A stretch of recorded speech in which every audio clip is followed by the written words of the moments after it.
many young people lack a sense of directions on careers to follow after college. What skills do you think are most important for young people to develop? Programming.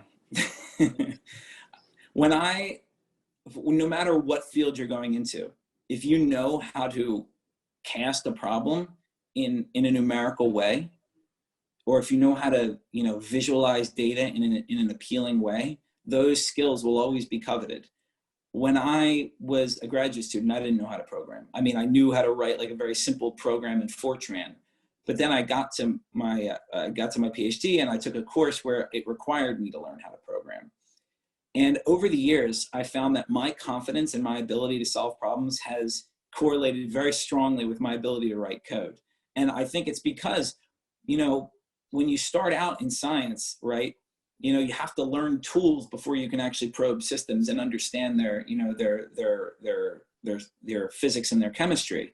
But once you know how to write a code, there's a limitless number of problems that you can now approach. And if there's something that, a simulation hasn't been developed for this particular property or this particular material, you can do that. And if, there's difficulty in understanding a system, you can think of new and interesting ways of plotting things. And if if let's say you've looked in, in a paper or textbook and you're like, that's a beautiful visualization, right? How did someone make that picture of that system? I think that, I felt that way for a long time. And then, you realize, once you've coded enough, you're like, oh, I can actually make that picture. And so it's very freeing and liberating to think that you have tools. It's like the Swiss Army knife of the modern generation. You have all the skills at your disposal with, an affordable piece of hardware and free software often. And you can just create whatever you dream of creating. It's a wonderful thing. It can sometimes be very distracting because like I want to do all sorts of new things. And I can't find the time, or I'm doing something where I should be, writing a paper, or I should be setting up a simulation, but it's just a wonderful thing. It's almost like it's kind of like an instrument. If you played an instrument for a long enough time, you learn how to write your own music. If you've coded enough for a long time, you learn how to write your own, programmatic music. And it's a lovely skill to have. Yeah. I think when I was growing up, I used to think I was amazing at programming because I had learned how to answer some questions on Scratch. And then I later realized that there is a much higher, much more complex way of programming. And then I got scared of doing that. Well, that's why you should stick with Python. I mean, listen, if you want to become a software developer, you should learn, a C programming language, or if you want to do web development or things like that, you can learn Java. But if you want to be a scientific programmer, a lot of times you can get away with Python.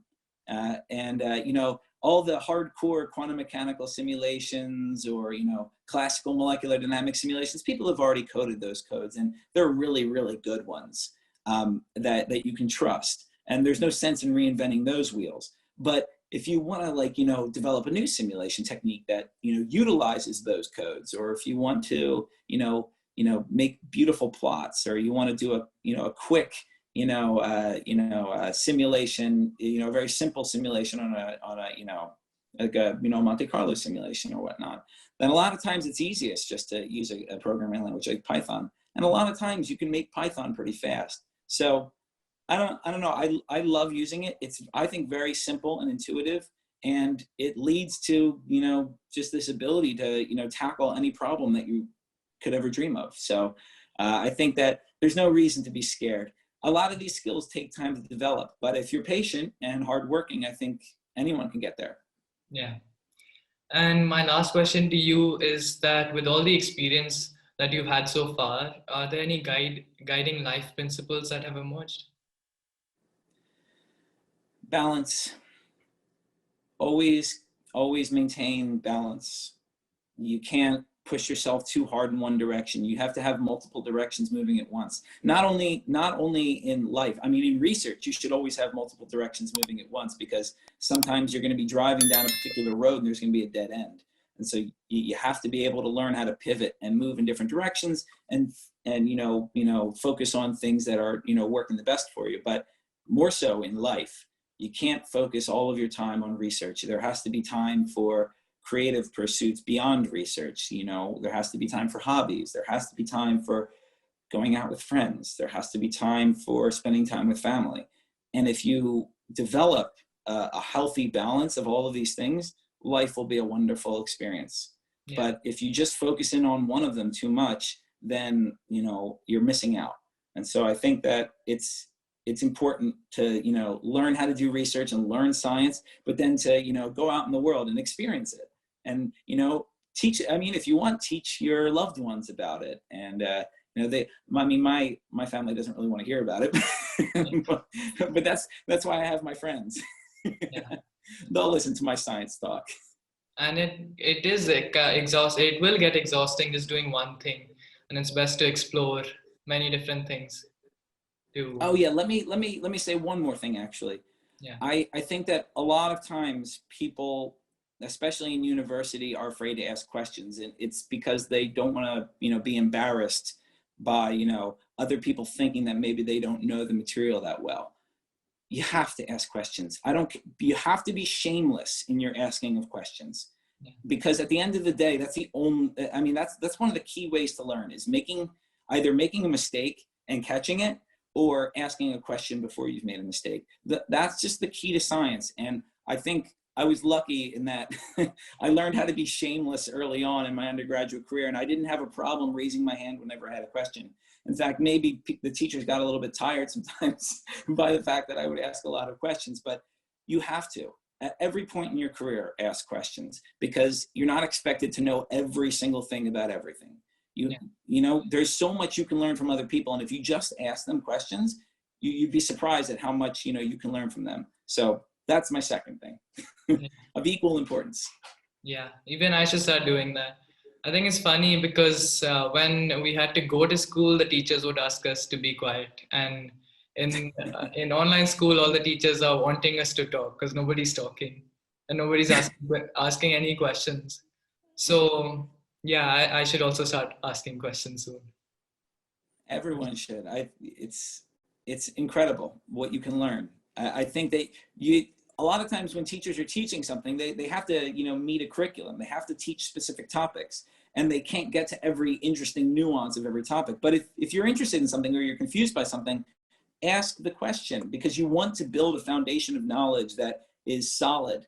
And if you just build a facade, if you just build a set of formulas in your mind without any connection as to how they relate to one another, you're building a house of cards, as opposed to it's better to build a one-story strong foundation than it is to build a 3-story house of cards.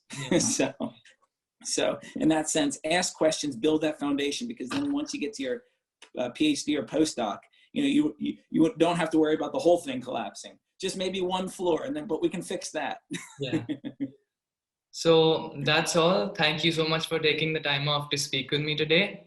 I had a great time talking to you, and I'm sure a lot of people will benefit from this interview. And I wish you all the best with all your upcoming research. Well, thank you. And this was an absolute pleasure. I really enjoyed your questions. And obviously, I wish you the best with all of your studies, and everyone listening. Good luck, and feel free to reach out. I have a website that you can visit, rwexler.github.io. Maybe Varun can post that as a link. I'll put it down in the description. On there, I try to post tutorials, introductions to the types of things that I do. And so feel free to, check those out. And I've put my email there if you have any questions. And I also post things periodically on Twitter. So you can catch the latest, the latest interest of mine there. So yeah. Anyways, good luck to you, Varun. Good luck to everyone listening. And, again, it's been a pleasure. Thank you.